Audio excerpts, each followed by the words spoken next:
Helmet পরিয়ে নিয়ে আসছে।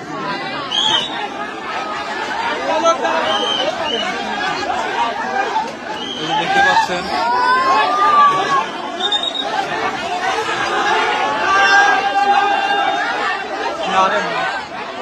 এই ঝামেলা করেন না, নিয়ে যান।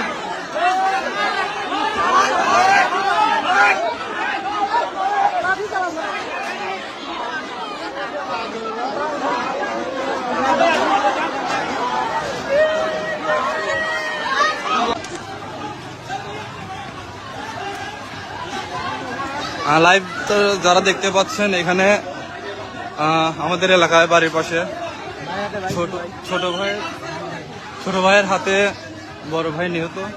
খুবই দুঃখজনক ব্যাপার। আসলে বিষয়টা মেনে নেওয়ার মতো না। বলতে নার্ভাস হয়ে যাচ্ছে।